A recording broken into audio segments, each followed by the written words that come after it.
Peter, an enthusiastic Toastmaster, a software engineer by profession, recently started habit of reading and writing, and she's conveying her lessons through the speeches.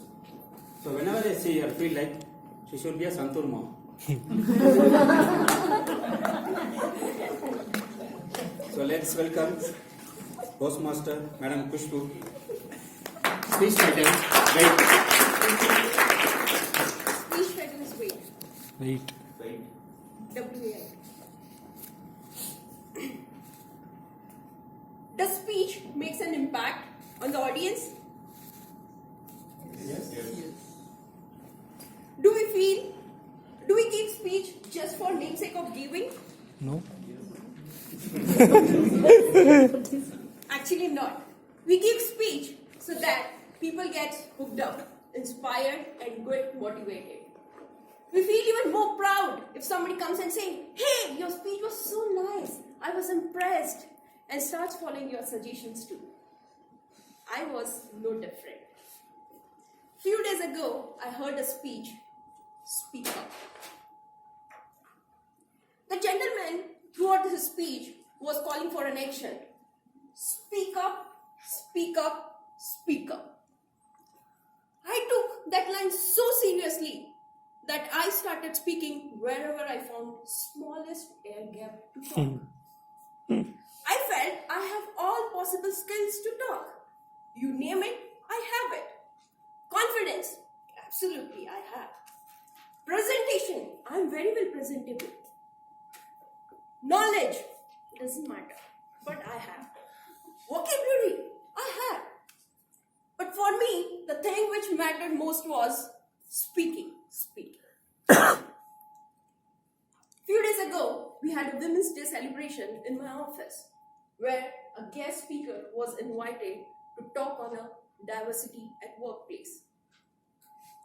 She narrated her own story in very beautiful manner, and at the end of the session, session was open for Q&A.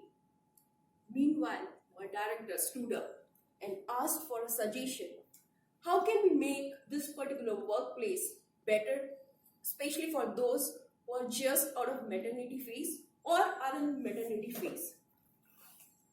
My mind started saying, speak up, speak up, speak up. I took mic with the confidence, and as we all know, that supporting a fact with an example makes speech more impactful. Yes, right? I took my previous organization example where I suffered. With those example, I started giving suggestions. I never realized that in a flow, I criticized my ex-boss, policies, and culture. That too in a public forum. For a minute, it was a proud feeling that I was able to speak for 5 minutes in a public forum. But as I sat down, I realized that what blunder I have made. I always used to think that being loud and gregarious is the key mantra of being a successful person. And never ever realized that the sort of content we use, the way we talk, loosely or precisely, the sorts of words we use makes an impact on the audience. Our image gets built accordingly, which is surely a cause of success or a failure. One day, I was going through the Sunday editorial of Times of India. Usually, I'm not fond of reading, but I love reading Sunday Times. There, this powerful word got a gist of me. Wait. Why am I talking? In general, we talk unconsciously and we don't care about what we talk. So it's better we take a moment and decide about on our words and try to identify that are we going to make any sense of what we are going to talk? We should ask a few questions to ourselves. Am I taking a control of the situations when I'm speaking? For an example, let's say if you're at a meeting, if you find out that some person is trying to steal the credit of the work which you have done. You jump over the conversation and then you start speaking whatever comes in your mind and trying to get the credit in your pocket. Next, probably you have to think, am I going in a complaining mode or just cursing each person who is there in the organization? We usually hang around with our colleague and then start discussing all the chit-chats. Mostly our soft target is our manager, correct? We always curse saying the person is not good, he's not managing this well, and probably he's doing favoritism to somebody, and the list goes on.